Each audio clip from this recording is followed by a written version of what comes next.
I'm 16 years old, sitting in the back of a police car with the sirens blazing.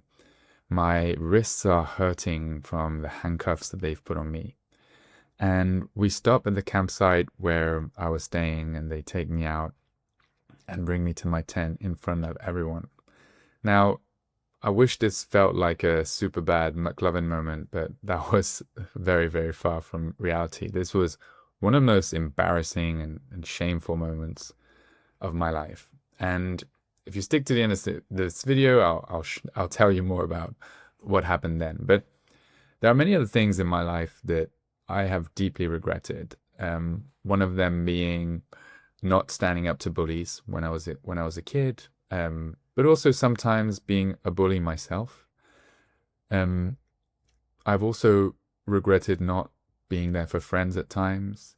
I've regretted, not learning to play the piano, maybe not standing up for myself as well, and speaking up when I wanted to say the truth.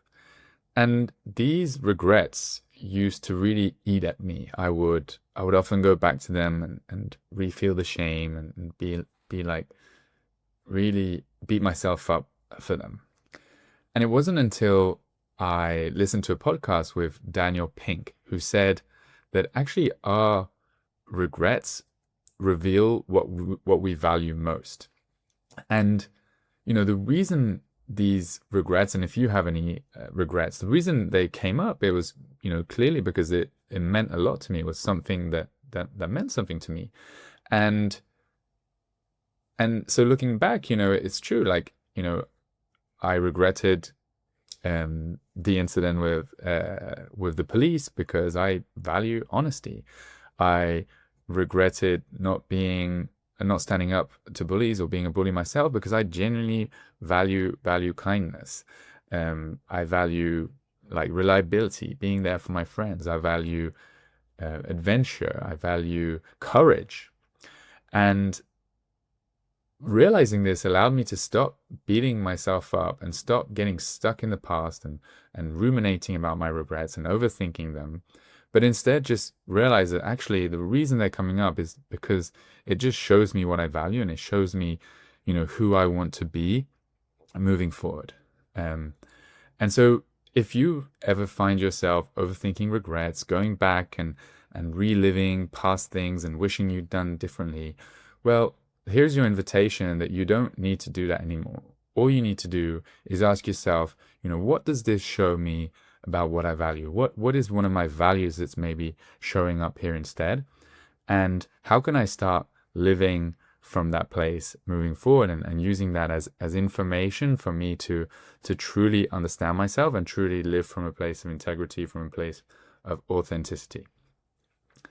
And yeah, now for telling the story, I mean, it's pretty silly, but we were 16 years old. We were coming back from a party. We found this car that was beaten up. It had the windows open with the keys in it, and we took it out for a joyride. And of course, we got caught by the police.